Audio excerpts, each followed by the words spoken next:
The first light of dawn crept across the towers of Eldenmere Castle, gilding the mist with gold. The courtyard below trembled with sound.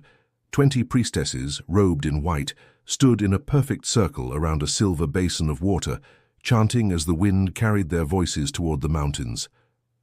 Their breath steamed in the chill morning, rising like a prayer to the gods who watched over the Alpha bloodline. The ritual came once in a generation, and the air felt weighted with expectation. Each woman's voice intertwined with the others, weaving a tapestry of devotion and longing. Nobles gathered along the marble balustrade, their silks and jewels flashing under the sun, whispering wagers about who would be chosen. Somewhere among them stood the future queen, or so tradition promised. Hidden in the shadows beyond the courtyard, near the old stone wall that bordered the stables, a young woman watched in silence. Her name was Lyra, the mute stable girl, known only by her soft steps and quiet hands. She held a bucket of water forgotten at her side, eyes wide as she watched the chanting women. Her heart ached, not with envy, but with wonder. She had been born without a voice, yet she understood the language of all living things. The horses trusted her. The dogs never barked in her presence, and even the skittish falcons calmed when her fingers brushed their feathers. Still, in a world ruled by lineage and law, a servant's silence was an invisible chain. As the chanting swelled, she felt something strange stir in the air, like a pulse that didn't belong to the wind. The water in the basin rippled, and the priestesses faltered for half a breath. From the high balcony above, the Alpha King Rowan observed, his sharp gaze fixed on the ritual. Lyra had seen him only from afar before, tall, broad-shouldered, his dark hair tied with a leather band, eyes the color of storm clouds before rain. To her he seemed less like a man and more like a living law, distant, untouchable. A murmur swept through the nobles. The chanting ended abruptly. No light rose from the basin, no divine flame signaled a chosen bond. The priestesses looked at one another in confusion. For the first time in memory, the gods were silent. Lyra's fingers tightened around the handle of the bucket. A gust of wind lifted her hair, carrying with it the scent of horses, sweat, and morning dew. For a heartbeat, the king's gaze shifted downward, to the stables, to the motion in the corner of his vision, and landed on her. It was only an instant. Yet in that instant, something within her chest trembled and burned. She dropped her gaze quickly, cheeks flushing with shame. She was no priestess, no noble daughter to be seen by a king, but her heart refused to calm. "Perhaps the gods have turned from us," someone whispered among the courtiers. "Or perhaps," another said darkly, "His Majesty's heart is already bound elsewhere." Lyra turned away before she could hear more. The horses awaited her, restless from the strange energy in the air. She brushed her hand along a mare's neck, feeling its tremor echo her own. As she worked, her thoughts wandered. What would it feel like to be chosen? To have someone see beyond her silence, to hear her without words? The question haunted her even as she tried to push it away. Far above, Rowan dismissed the council and descended the stairs, expression unreadable. The kingdom awaited his choice, but his soul felt hollow. He had seen hundreds of faces, heard countless chants, yet none had stirred the spark the old songs spoke of. In the stables below, Lyra closed her eyes, unaware that the same invisible pull now lingered between them, fragile, forbidden, and fated. Before we uncover who fate will choose, don't forget to subscribe for more unforgettable tales of courage and forbidden love. The wind shifted again, carrying the last echo of the morning chant. Somewhere deep within the castle walls, the old gods listened in silence. The great hall of Eldenmere was alive with murmurs, the echo of disappointment still clinging to the vaulted ceilings. The priestesses had returned to their chambers, their chants having failed to ignite the divine flame. For the first time in centuries, the gods had offered no answer. The courtiers exchanged uneasy glances, wondering what it meant for the realm, and for the man seated upon the throne. King Rowan sat in silence, his hands resting on the carved arms of the oak chair. Around him torches flickered, their smoke trailing upward like uncertain prayers. He was a man forged in battle, Yet this silence unsettled him more than any sword ever could. Tradition demanded that he choose his bond, a woman whose spirit matched his, whose union with him would sanctify his rule. Without the bond, his reign remained incomplete, his authority fragile in the eyes of the council. Lord Aemon, his oldest friend and adviser, stepped forward, breaking the hush. "Your Majesty, the court awaits your word. The priestesses believe the gods are testing your patience. Perhaps another ceremony—" Rowan's jaw tightened. "Another chant will not summon what isn't there." His voice, low and steady, carried through the chamber. I felt nothing. No pull, no flame, no sign. How am I to claim divine favor on empty air? Aemon hesitated. The council grows restless. They fear that without the bond, the High Kingdom may question your lineage. Rowan rose from his throne. My lineage needs no divine echo to stand. My bloodline ruled this realm before priests learned to read their own scrolls. His gaze swept across the gathered nobles, each one lowering their eyes under the weight of his voice. But even as he spoke, doubt gnawed at him. The bond had guided every king before him, a sacred union of soul and spirit. To break that chain was to defy centuries of law and perhaps invite ruin. He turned toward the tall windows, watching as daylight faded over the stone courtyard. The banners bearing his crest hung motionless in the wind. Beyond the walls, he could hear the rhythm of life, horses in their stalls, servants calling to one another, the ring of a blacksmith's hammer. Yet none of it comforted him. For months he had carried the burden of kingship alone. His heart guarded, his spirit weary. He had expected the gods to choose for him, to grant him the certainty that power never could. Instead, they had given him silence. Aemon approached more softly this time. Rowan, the people look to you for faith. People look to... If the priestesses failed, perhaps the bond lies hidden, waiting to be revealed. Rowan's eyes darkened. Or perhaps the gods have grown tired of our rituals. Aemon opened his mouth to reply, but a page entered hastily, bowing low. Your Majesty, the High Priestess requests an audience. She believes the ceremony may yet be redeemed under the next moon. Rowan exhaled, the faintest trace of fatigue in his voice. Tell her the matter will be considered. When the boy hurried away, Rowan turned to Aemon once more. You've known me long enough to understand I do not believe in signs easily. Yet, if the bond truly exists, would it not have made itself known? Aemon studied him carefully. Perhaps it has, but not where you expected to find it. Rowan gave a faint, humorless smile. You speak like a priest now. I speak like a friend, Aemon replied. You have built a kingdom with your sword. Maybe this test is meant to remind you that some things cannot be conquered by will alone.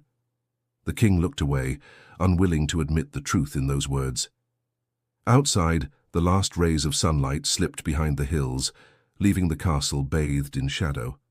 Somewhere far below, a horse whinnied, its call sharp against the growing quiet. Rowan paused, listening without knowing why. The weight of destiny pressed on him like armor that no longer fit. He had everything a man could possess: power, wealth, loyalty. Yet something within him remained hollow. And in that emptiness, a whisper began to stir, faint as wind across stone. He did not yet know that the sound would lead him to the one place the gods still watched closely. Morning mist rolled low over the training fields as the castle stirred awake. From the stables came the steady rhythm of brushes against hide, the scent of hay, leather, and damp earth mingling in the cool air. Lyra moved among the horses with quiet precision, her worn boots soundless on the packed straw. The animals leaned toward her touch, trusting her as if she carried something gentle in her very skin.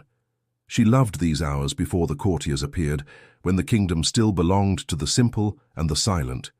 Here, words mattered little. The language of breath, weight, and stillness was enough. She hummed faintly through her nose, a tune no one else could hear, as she braided the mane of the king's warhorse Alden, a towering grey stallion known for its temper. Stablemaster Garin, a broad man with a grizzled beard and a patience worn thin by years of service, watched her from the doorway. You've got the creature half-tamed, girl, he said. Most men here can't even saddle him without bloodshed. Lyra smiled faintly but didn't look up. She traced the horse's neck with a firm, calming hand. Her silence had become part of the stable's rhythm, so constant that Garin no longer expected answers. Still, he talked to her as if she could reply. "Strange thing, this bond you have. Maybe the gods forgot to give you words because they feared you'd use them too well." Her eyes flickered with amusement, though she said nothing. She reached for the brush again, but Alden's ears twitched. The horse shifted, nostrils flaring, muscles quivering beneath her palm. Lyra froze, sensing the same change in the air, a presence near the entrance, heavy and controlled. "Your Majesty," Garin stammered, straightening so fast he nearly dropped his cap. King Rowan stood just inside the threshold, his cloak brushing the straw, his expression unreadable. "I came to see the horse," he said simply. His gaze moved past Garin, settling on Lyra, who bowed quickly and stepped aside. Rowan approached Alden with measured calm, hand outstretched. The stallion snorted and jerked his head, stamping the ground hard enough to make the boards tremble. "He still resents being caged," Rowan murmured, "much like his master." Garin gave a nervous laugh. "He allows no one but her to touch him, sire." The king's eyes flicked toward Lyra again. She stood a few steps away, silent, the faint light catching the stray strands of her dark hair. There was no fear in her posture, only alertness. Rowan extended his hand once more, but Alden reared slightly, teeth flashing. Lyra moved without thinking, placing her hand on the horse's neck. The beast stilled instantly, breathing deep, his wild energy fading to calm. Rowan watched in astonishment. "How did you—" He stopped himself. She couldn't answer. The realization softened his tone. "You understand him, don't you?" Lyra hesitated, then nodded once, eyes lowered. He studied her quietly, noting the faint tremor in her hands, the dirt beneath her nails, the grace that no noble woman carried. "What is your name?" Garin answered for her. "Lyra, sire. She's been here since she was a child, mute but the best hand we've got." Rowan nodded slowly. "Lyra." The way he spoke it, carefully, almost reverently, made something twist inside her chest. She met his gaze for the briefest moment, and in that shared silence, the world seemed to narrow to 2 heartbeats. "Keep caring for him," Rowan said finally, turning toward the door. "It seems he's already chosen his keeper." As he left, Garin exhaled heavily. "Well, girl, you just impressed the king himself." But Lyra barely heard him. Her heart raced and she pressed a palm to her chest, as if to quiet it. The king's eyes had held not judgment, but recognition, something she couldn't explain. Outside, distant bells marked the noon hour. She watched the light stretch across the stables, golden and warm, wondering why her silence suddenly felt like both a blessing and a curse. By the second morning after the failed ceremony, Eldenmere Castle whispered with unease. Courtiers avoided the king's gaze, priestesses murmured prayers in dim corridors, and servants traded glances heavy with rumor. The divine silence had unsettled the realm, yet what none could name aloud was the quiet shift happening behind every guarded breath. Something unseen lingered, an ember waiting for air. King Rowan had barely slept. The council's argument still echoed in his thoughts. Calwyn, the high priestess, warning that the gods must be appeased. Aemon insisting that patience would restore faith, and the nobles pressing for a new ritual to protect the kingdom's name. But duty had always come easily to him. What unsettled him now was far more personal. The fleeting calm he had felt in the stables, the look in the silent girl's eyes. He walked the ramparts before dawn, the air sharp with cold.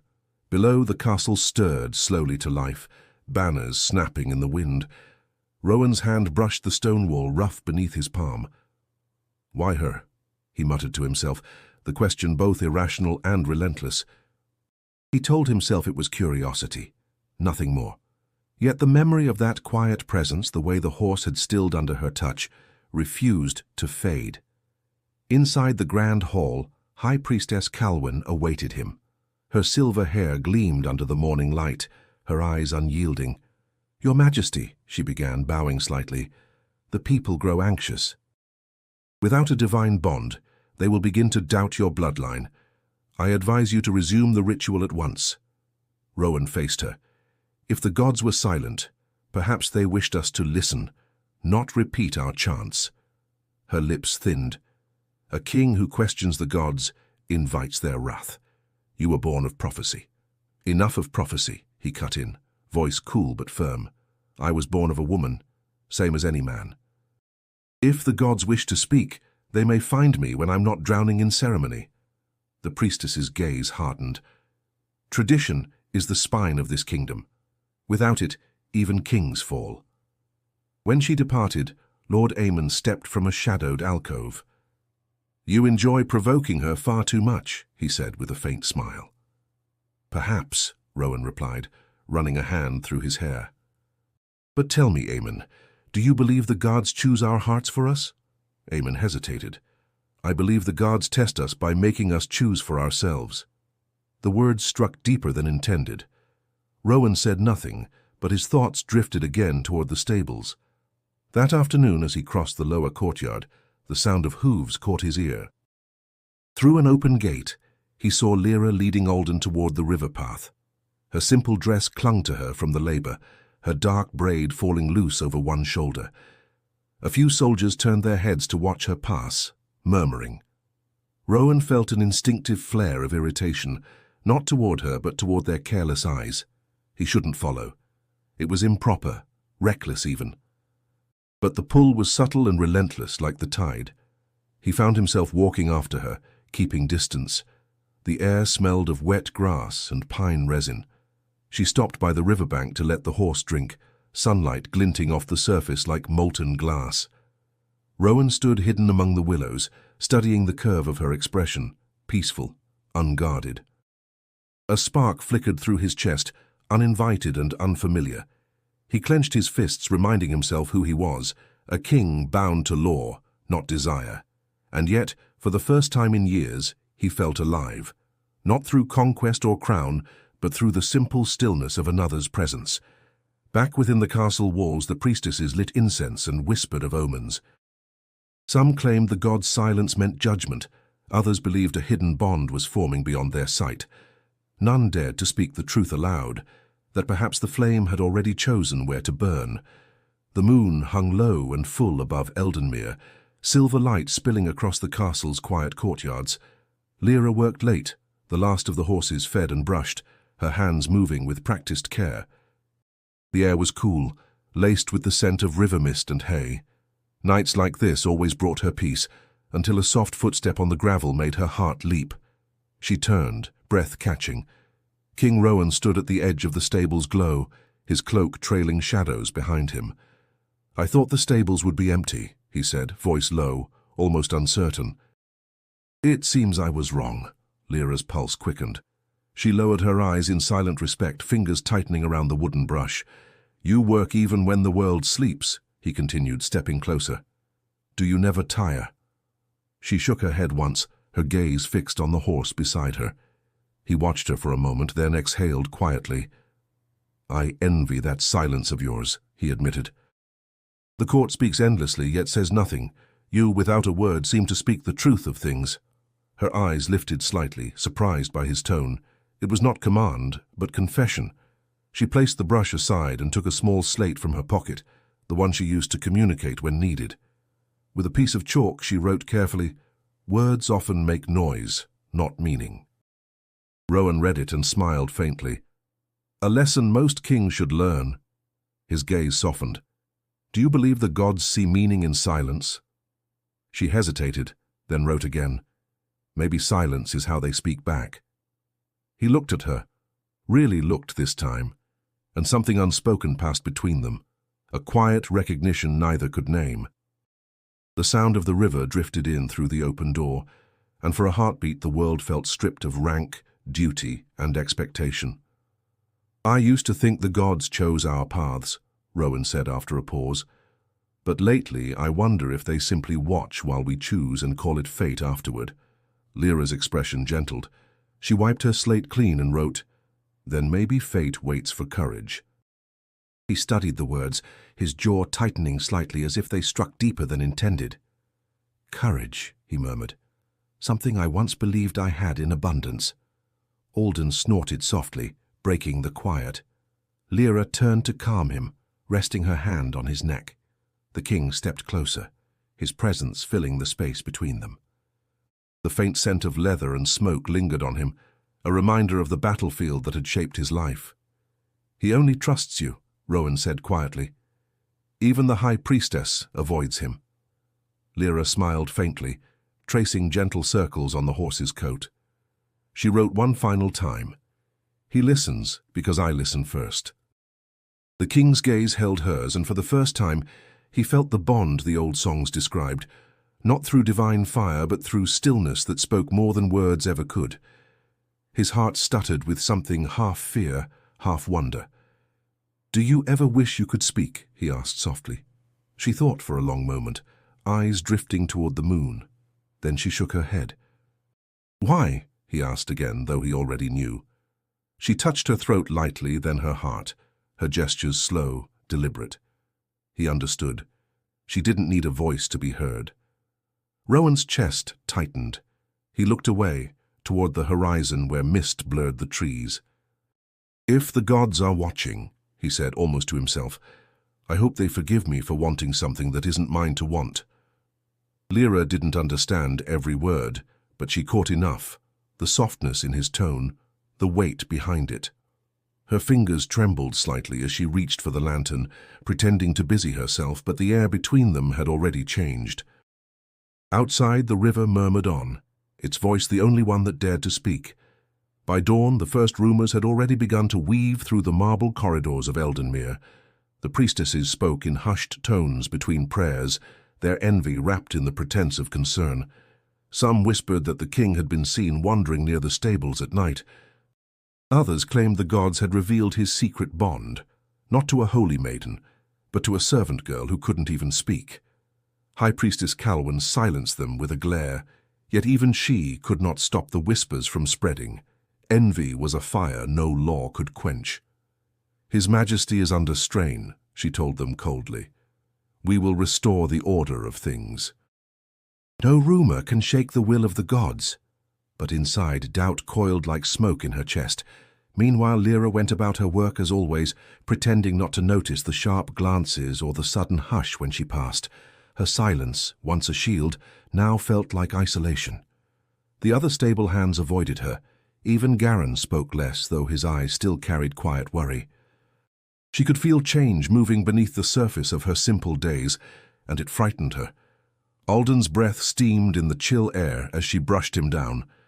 "You hear it too, don't you?" she whispered under her breath, though no words left her lips. The horse turned its head as if listening, its dark eyes reflecting her unease. From the castle steps, two priestesses watched, their voices barely above the rustle of morning wind. "Look at her, touching the royal stallion like she owns him. She's bewitched him, surely. The king's eyes follow her now, not ours. Then perhaps it's time we remind him of the danger in trusting silence." Their laughter was low, brittle as frost. That afternoon, Lyra carried water from the well, her arms aching from the weight. She tried not to meet the gazes that followed her. She knew the boundaries of her world well, the invisible walls built by birth and rank, and she had no wish to cross them. Yet part of her heart, traitorous and bright, still remembered the warmth in the king's voice, the way he had spoken as if she mattered. As she reached the stable door, a voice stopped her. "Lyra," she turned. It was Lord Aemon, the king's adviser. Though his tone was polite, his eyes were cautious. "The king values your work," he said, lowering his voice, "but not everyone in court shares his generosity of spirit. There are whispers, and whispers can become weapons." Lyra nodded slowly, clutching the bucket's handle tighter. Aemon sighed. "If anyone questions you, say nothing. Let time quiet them. The king cannot protect what he cannot defend in words." Her throat tightened. She wanted to thank him, but no voice came. Instead, she inclined her head in gratitude. When he left, the courtyard felt colder.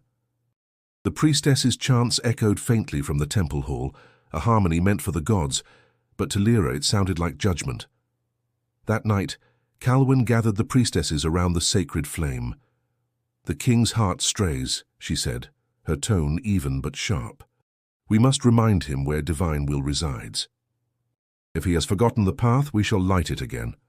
"Do you believe he is bound to another?" one of them asked.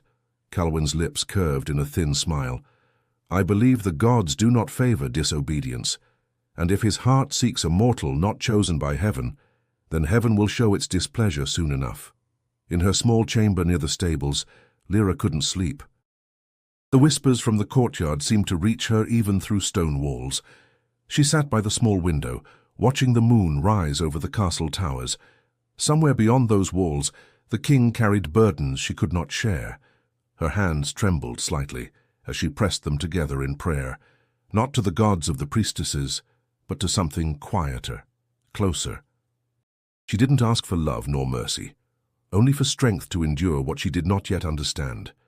The council chamber was suffocating with incense and pride. Candles burned low along the walls, their smoke coiling like restless spirits. King Rowan stood before his lords, his expression carved from stone. Every noble in the room waited for his decision, to name his divine bond, to restore faith in tradition. But no name had crossed his lips. Lord Aemon shifted beside him, voice cautious. "Your Majesty, the High Priestess insists the next ceremony must not be delayed. The kingdom needs certainty." "Certainty," Rowan repeated softly, the word bitter on his tongue. "Tell me, Aemon, has faith ever been born from fear?" Aemon hesitated, glancing toward the assembled council. "Faith, no, but loyalty often is." Across the table, Duke Harland, a man whose wealth outweighed his wisdom, cleared his throat. "Your Majesty, forgive my boldness, but the people talk. They question the god's silence." "A king without a chosen bond invites weakness." Rowan's gaze cut to him sharp as a drawn blade. "And yet, it is the gods who have been silent, not I. Perhaps it is they who question us." A murmur rippled through the chamber. The High Priestess, draped in white and gold, stood rigid, her staff glinting in the torchlight. "Your Majesty treads dangerous ground," she warned. "The divine law cannot be bent to mortal will." Rowan stepped closer, voice low but unyielding. "Then perhaps divine law should learn the weight of mortal truth." Gasps followed, and even Aemon's hand tensed at his side. But Rowan did not waver. The past weeks had worn him thin, nights without sleep, days filled with counsel that offered no peace. And yet, amid the noise of faith and fear, one quiet memory lingered. A girl with steady hands and eyes that held the calm he could not find anywhere else. Calwyn's tone sharpened. "You speak as though you doubt the gods themselves." "I doubt men who claim to speak for them," Rowan replied. "If the gods wished to choose, they would have done so." "I will not be forced to crown false faith." Harland rose from his seat, red-faced. "Then you defy centuries of rule. The priesthood will not stand idle while the throne rebels against heaven." "Let them stand, then," Rowan said evenly. "I will not choose what is not true." Aemon stepped forward, his voice quieter but urgent. "Rowan, think carefully. The council will not forgive such words. They'll call it heresy." Rowan met his friend's gaze. "Let them call it what they will. I would rather wear the weight of truth than the crown of a liar." The chamber fell to silence. The only sound was the slow drip of wax onto stone. At last, Calwyn lowered her head, her voice smooth as silk. "If your Majesty refuses divine guidance, you stand alone. Even the throne cannot protect a man who forsakes the gods." Rowan turned from her, his cloak sweeping behind him as he walked toward the doors. "Then I will protect myself." When the doors closed behind him, the nobles erupted in angry whispers. Aemon lingered a moment before following, catching up to the king in the corridor. "You've made enemies today," he said quietly. "I've spoken truth," Rowan answered. "If truth makes enemies, then I was never meant to rule among them." Aemon sighed. "And what will you do when they rise against you?" Rowan's voice was steady. "Then I'll rise higher." Outside, thunder rolled faintly in the distance, though no rain followed. Rowan paused by a window overlooking the darkened courtyards, his reflection fractured by the glass. He thought of the priestesses, the council, and the countless rules carved into stone, but none of it stirred him. Only one thought did. a silent girl whose calm defied the noise of the world. And for the first time, he let the defiance settle not as rebellion, but as freedom. The storm that had rumbled over Eldenmere the night before had left the world washed and silent. Yet within the castle walls, tension brewed heavier than the clouds that lingered above the towers. Whispers moved faster than servants' steps, weaving through halls like invisible smoke. It was said the king had defied the priesthood. It was said the gods had turned their eyes. It was said, always in hushed tones, that he had been seen speaking to a stable girl beneath the moon. Lord Aemon heard the rumors first from a page, then from a guard, then from the high priestess herself. He had stood beside Rowan through war and rebellion, but now even he felt the cold shadow of fear creeping across the throne. The council had turned restless. Men who once bowed in loyalty now measured the weight of their silence. In the great hall, Aemon approached Rowan, who stood by the window overlooking the courtyard. The king's hands were clasped behind his back, his posture unshaken, though the lines around his eyes deepened with every passing day. "They're beginning to question your right to rule," Aemon said quietly. "Calwyn's influence grows stronger by the hour. She claims divine order must be restored, and some believe her." Rowan didn't turn. "They can believe what they wish. Belief is the currency of cowards." Aemon's voice sharpened. "And yet belief builds armies, my friend. Defiance builds gallows." Rowan's gaze moved to the stables far below. Even from that distance he could see the faint motion of someone leading horses out into the yard. Her. Always moving, always silent. A calm that anchored him while the court spun in madness. He said softly, "Tell me, Aemon, if a man finds truth in the quiet of a servant's hands, does it make him unfit to rule?" Aemon blinked, understanding dawning too late. "You cannot mean—" But before he could finish, the doors opened. Lord Harland entered, flanked by guards. His smirk was as sharp as a blade. "Your Majesty," he began, bowing with mock reverence, "I regret to inform you that disturbing accusations have reached the council. It seems your nightly visits to the lower court have become the talk of the realm." Rowan's jaw tightened. "Speak plainly, Harland." "With pleasure," the Lord said. "You've been seen consorting with a servant girl, one said to possess unnatural sway over beasts and men alike. The priestesses whisper that you are ensnared, perhaps even cursed." Aemon stepped forward. "You go too far, Harland." Harland's smile widened. "Not far enough, perhaps. The council meets this evening to discuss the king's compromised state. The high priestess herself has demanded the girl's questioning, for the good of the crown, of course." The room went deathly still. Rowan's hands curled into fists. "And if I refuse?" Harland bowed again, eyes gleaming. "Then your silence will speak for you." When he left, Aemon turned to Rowan in alarm. "They mean to use her, Rowan, to force your hand." Rowan's voice dropped to a growl. "She's done nothing." "Guilt doesn't matter," Aemon said. "Only perception does." The king moved toward the door, his steps measured but fierce. "Then perception will learn the price of its lies." By dusk, the courtyard was filled with guards. Lyra, returning from the well, stopped when she saw them. Garen shouted her name, but the soldiers were faster. She didn't resist, only looked around in confusion as they bound her wrists and led her through the gates. From the high balcony, Calwen watched, her expression serene, as if the gods themselves had spoken through her will. "Let truth be revealed," she murmured. When word reached Rowan, Aemon found him already armed, his expression unreadable. "They've taken her," Aemon said. "I know," Rowan answered, "and they'll regret it." Outside, thunder rolled again, though no rain followed. The kingdom of Eldenmere held its breath, waiting for the storm that had nothing to do with the sky. The torches of the great hall burned high, their flames twisting in the draught like tongues eager to tell lies. The nobles filled the long rows of benches.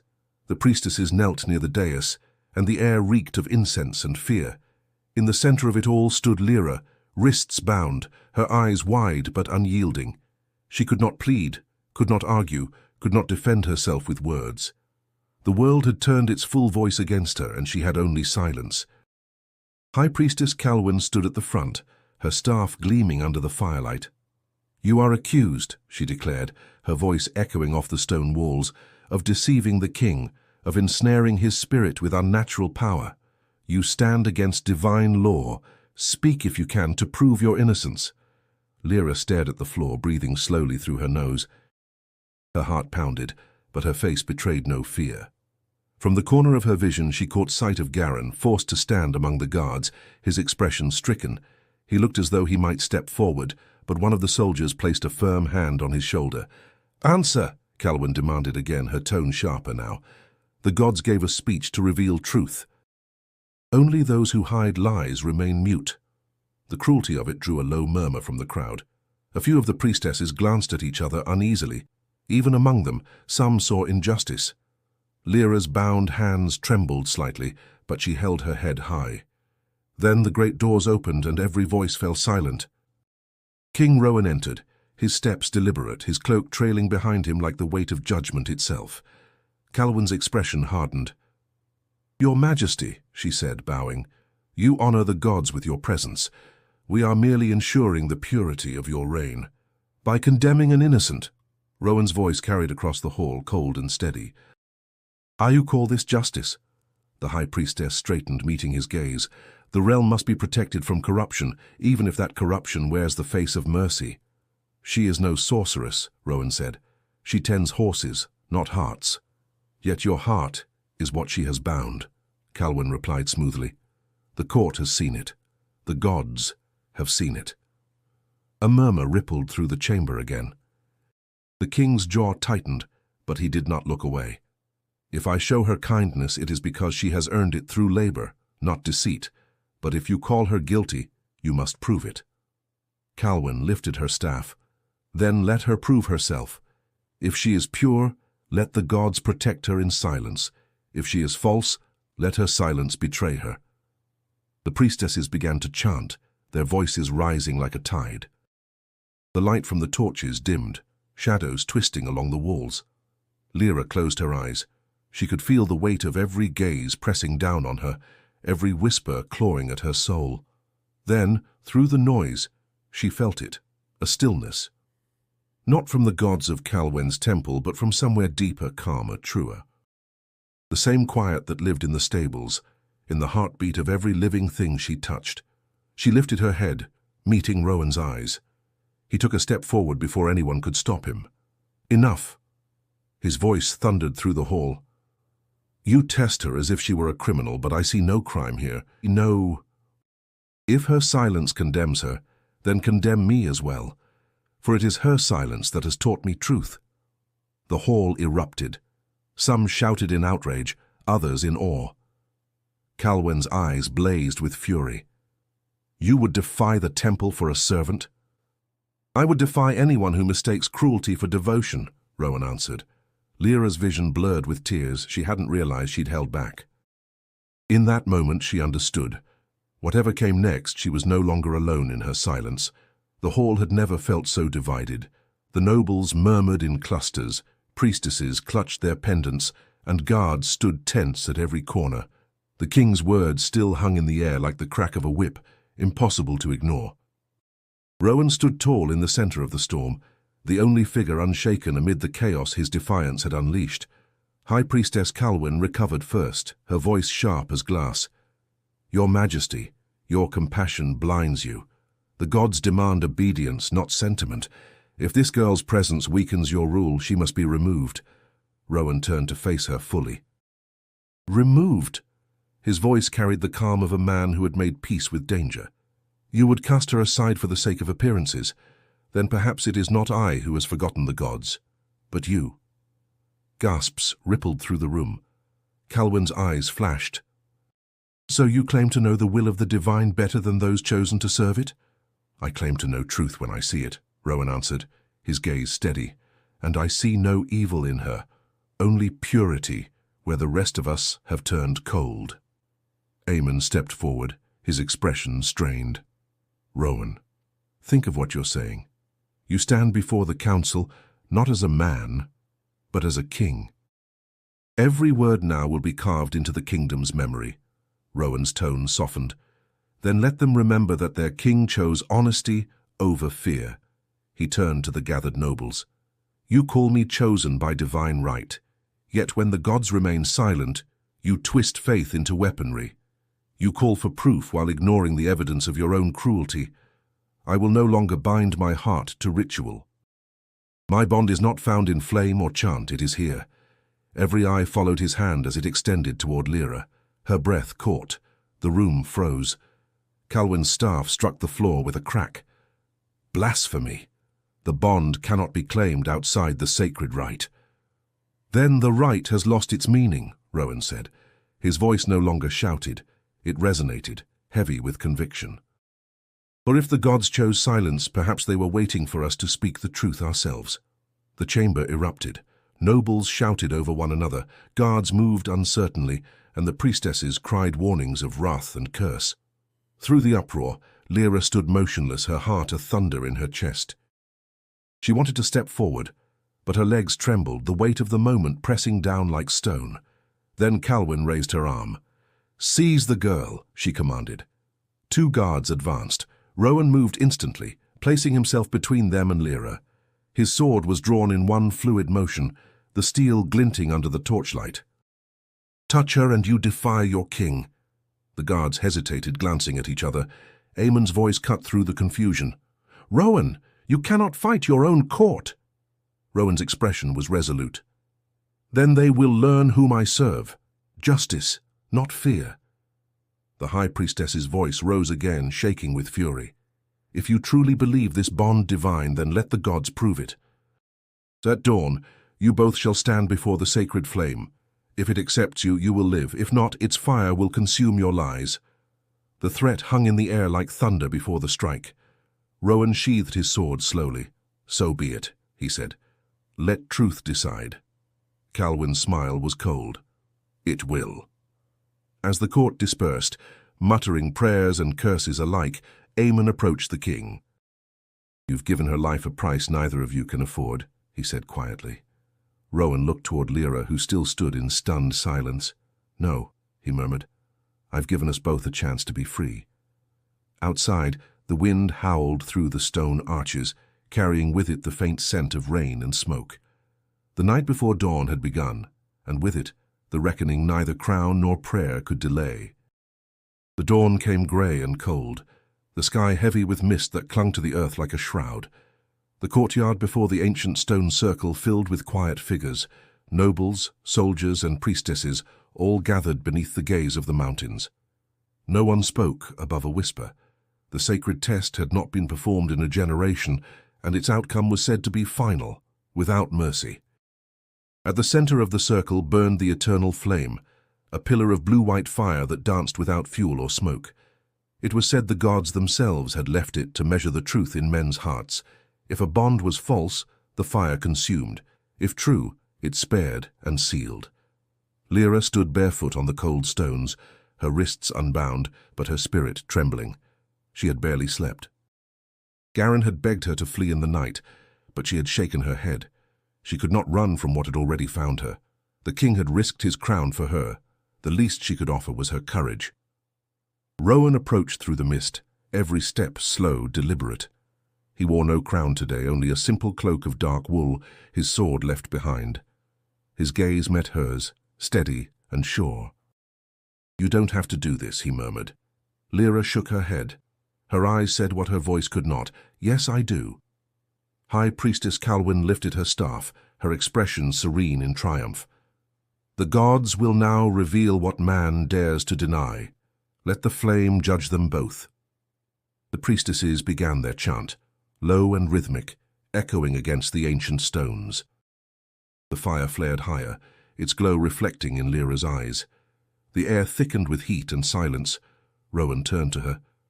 "I have no prayer to give them," he said quietly. "Only truth. Whatever happens, remember that this choice was mine."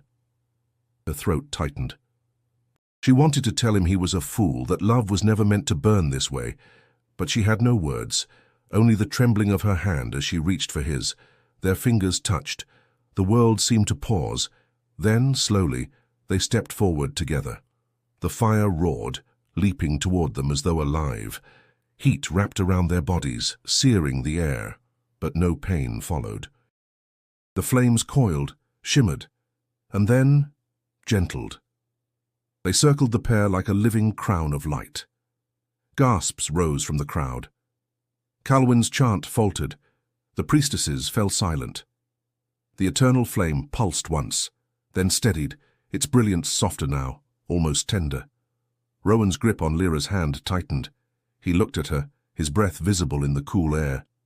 "Do you feel it?" he whispered. She nodded, tears burning in her eyes. For the first time the fire's light reflected not fear but peace. Calwyn's face had gone pale. "No," she breathed. "This cannot be. The gods would not bind a servant to a king." Rowan faced her. "The gods bind truth to truth, not title to title." The crowd erupted, some in awe, others in disbelief. Aemon stepped forward, unable to hide his smile. "You asked for a sign," he said to the priestess. "Now you have it." Calwyn's staff trembled in her grasp. This is blasphemy. The fire deceives." "The fire does not lie," Rowan replied. "Only men do." Lyra's knees weakened, and Rowan caught her before she could fall. The warmth of the flames faded, leaving behind a gentle glow upon the stones. The bond was sealed, not by decree, not by ritual, but by something older than law. As the onlookers bowed their heads, the high priestess turned away, her defeat hidden beneath her veil. The king held Lyra close, her silence no longer empty but sacred. He whispered so only she could hear, "The gods may judge, but my heart already has." The days following the trial passed slowly, each one heavy with the weight of their victory. Eldenmere seemed to breathe a sigh of relief, the tension that had gripped the kingdom slowly loosening, though the echoes of the trial still lingered in the air. Rowan and Lyra stood together on the ramparts of the castle, looking out over the expanse of the land they both loved. The morning mist had yet to lift from the valley, and the early sun cast soft golden light over the stone walls. Rowan's hand rested lightly on the parapet, his eyes distant, the weariness of ruling settling deep into his bones. Lyra stood next to him, her presence like a quiet anchor in the storm of his thoughts. She had become his strength in a way no crown or law ever could. But even now, with the bond sealed and the kingdom at peace, the cost of their love weighed on him. "It feels as though the entire kingdom is waiting for the next move," Rowan said, his voice low.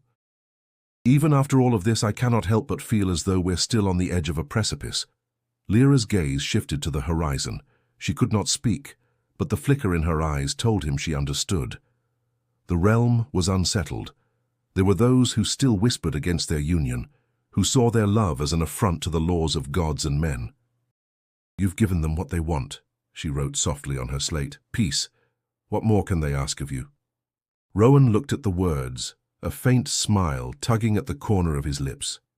Peace. Was that not what they all wanted? What they had fought for, in a sense? Yet even as the kingdom settled, there were still those in the shadows waiting for any misstep. "And yet, my love," Rowan said, his tone turning grim, "the price of peace is often the greatest of all. We are not safe, not entirely. They will not forgive me for defying the gods. They will not forget." Lyra's hand found his, and for a moment the noise of the world faded into the quiet certainty of her touch. There was no need for words now. She understood his fears. She felt the same. Their world had changed, but so had the cost. Rowan could already feel the weight of that price, the growing isolation from those he once called allies. He had defied tradition, broken the sacred laws of his people, and in doing so, had lost the respect of many of his closest counselors. As the sun climbed higher, the shadows of the castle stretched long across the courtyard. The wind picked up, sweeping through the open spaces, carrying with it the chill of the coming winter. Rowan glanced at Lyra, her face set in quiet determination. She would stand by him, no matter what came. He had never doubted that. But even as he stood beside her, the feeling that he had chosen a path too heavy to bear settled in his chest. Could he protect her from the storms of the world they had entered? Could he protect his throne? Or had he doomed them both by choosing love over law?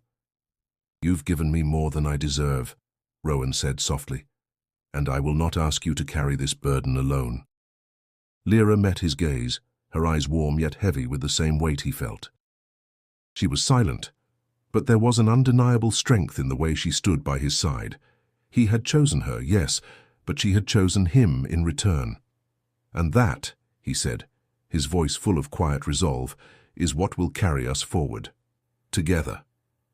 In that moment, the future seemed uncertain but not impossible. For all the threats that loomed, both within the walls of the castle and beyond, they would face them as one. The cost of their love had been high, but it was a price worth paying. The road stretched before them, long and endless, a ribbon of grey stone weaving through the dense forest. The early morning fog clung to the earth like a second skin, shrouding the world in a quiet, oppressive stillness. Rowan and Lyra rode side by side, their horses moving at a steady pace, the rhythmic sound of hooves the only break in the silence. They had left Eldenmere behind. No grand farewell, no promises of return, only the sound of the castle gates closing behind them as they rode toward uncertainty. The weight of the crown, of duty, had been lifted from Rowan's shoulders, but it had been replaced by something heavier, the responsibility of their love and the burden of exile. Though no words had passed between them for hours, Lyra could feel the tension in Rowan's posture. He had been quiet since they had departed, his expression distant. She wanted to ask what he was thinking, to ease the weight in his heart, but knew he would speak when he was ready. The world had changed overnight. No longer a king with a throne, but a man cast out with nothing but the woman beside him. What had once been his kingdom now felt like a distant memory, as intangible as the mist that surrounded them. Lyra too felt the loss, though her silence made it more difficult for Rowan to see. She had known for years that their love would never be easy, but never had she imagined the cost would be this steep.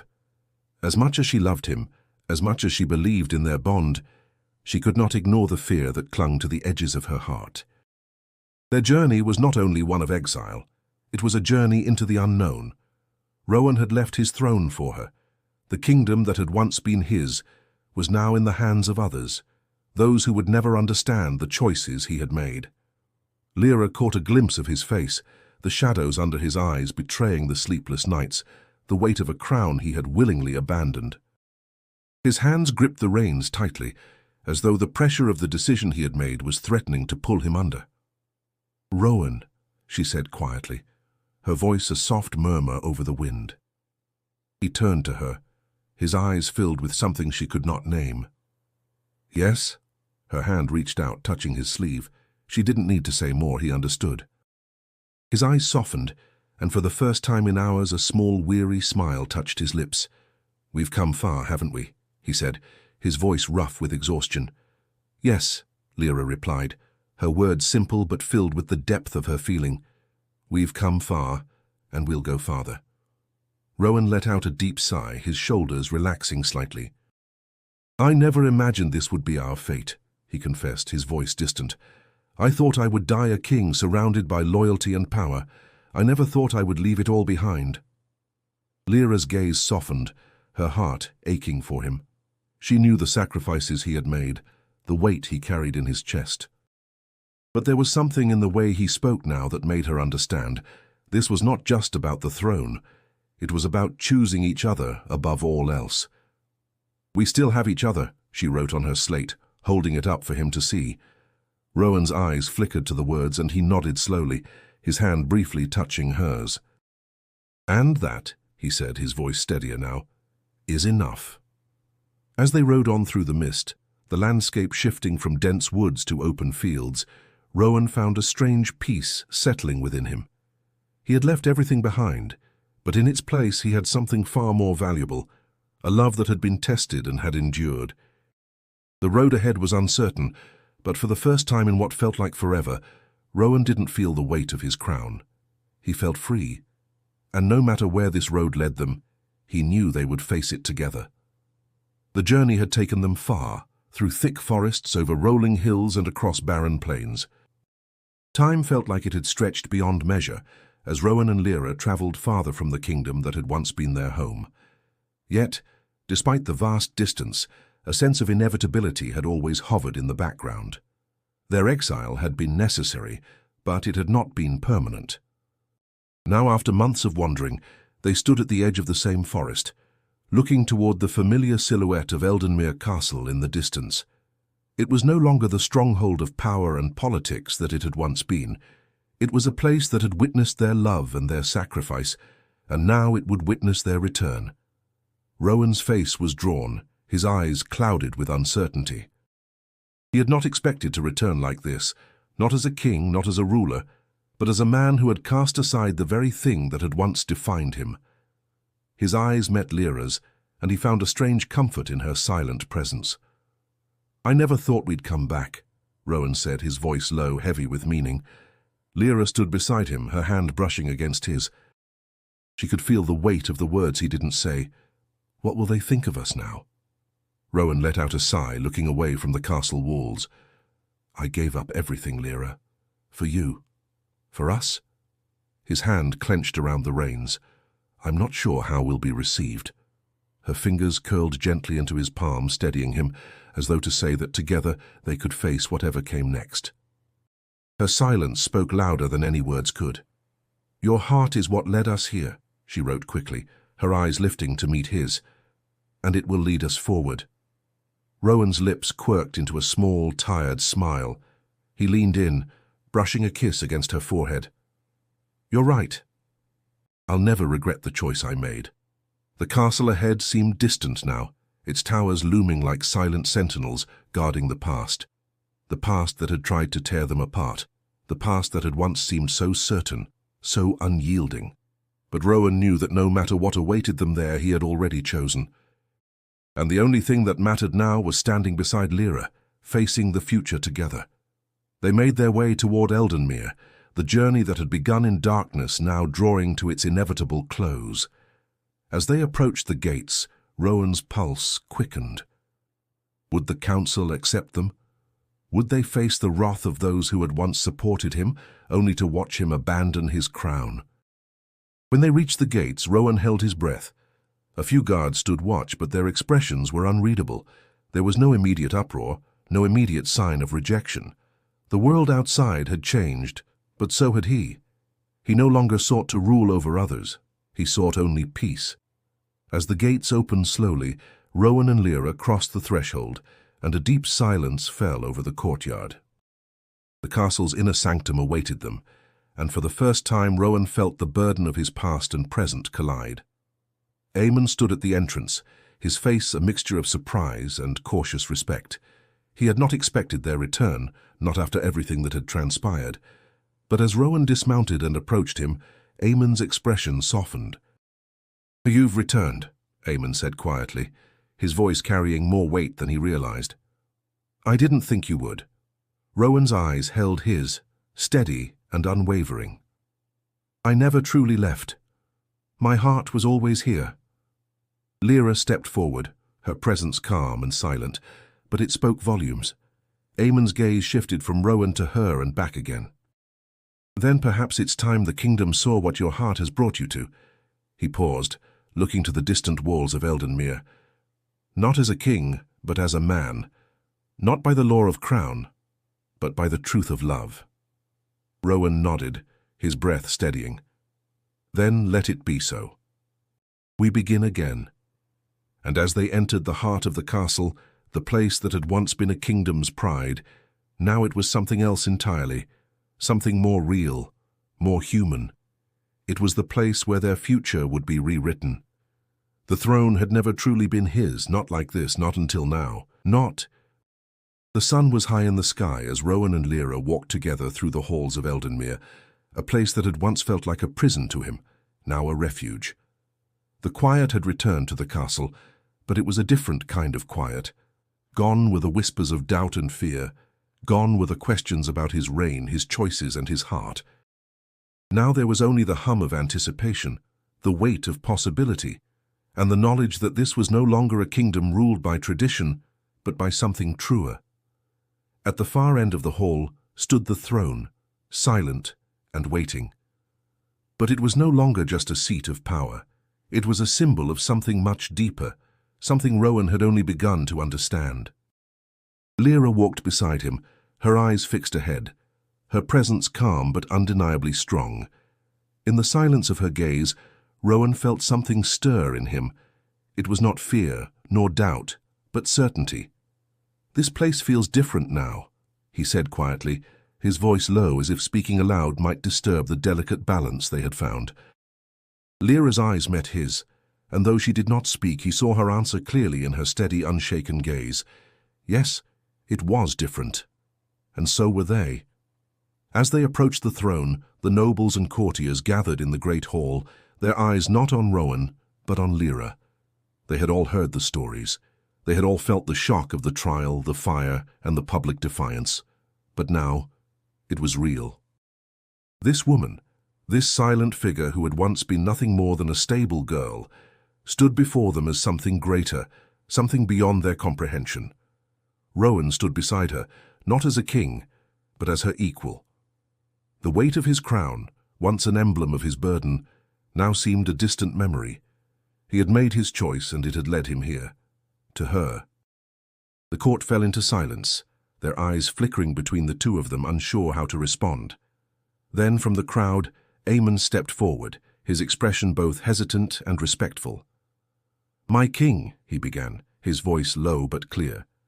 "You've brought her here, to stand beside you, to rule with you. Do you claim her not only as your heart's bond, but as your queen?" Rowan glanced at Lyra, his heart heavy with the weight of the question. But as he looked at her, his resolve solidified. She had stood by him in the darkest moments, when no one else would. She had been his strength, his calm, his guiding light. He had no doubt now. "Yes," Rowan said, his voice carrying the weight of the kingdom with it. "She is my queen, not because of blood, not because of titles, but because of truth, because of love. And because she has proven that she is worthy of this, in ways that none of you could ever understand." Lyra stood taller, her back straight as she met the gaze of the court, her silence speaking louder than any words ever could. She was not their servant, not their pawn. She was the ruler beside him, the one who had earned her place not by birthright, but by her heart. There was a moment of stunned silence before Lord Harlan stepped forward, his face twisted with disbelief. "You would dare to elevate her to such a position? She is not of noble blood. She is nothing more than a commoner. She cannot—" Rowan's voice cut through the tension. "She is not nothing, Harland, and she is more noble than any bloodline you could ever claim. If you cannot see that, then perhaps you are not fit to stand beside me." The room fell still again, the finality of Rowan's words hanging in the air like a decree. The courtiers shifted uncomfortably, their power now in question, their beliefs shattered. There was no more room for doubt. Calwyn, the high priestess, stood at the back of the hall, her expression unreadable. Her once formidable influence was now weakened, replaced by the undeniable force of Rowan's will. The gods might have watched in silence, but it was clear now that they had no place in the kingdom he and Lyra had created. Rowan turned to Lyra, his eyes filled with something deeper than love, a quiet reverence. "They may not understand," he whispered, "but I know who you are. And that is all that matters." Lyra's eyes softened, and for the first time in the long months they had been together, she spoke, her voice soft but clear. "And I know who you are." The silence that followed was not one of tension, but of peace. The weight of the throne, of the court, of the expectations that had once bound them, had been lifted. Together they stood in the heart of Eldenmere, ready to forge a future not by tradition or decree, but by the strength of their bond. As the courtiers knelt and the kingdom began to accept the truth of their union, Rowan knew that they would rule together, without the constraints of titles or blood, but with the love that had defied everything to bring them here. And in that silence the truth was clear. Lyra was not just his queen, she was the heart of everything.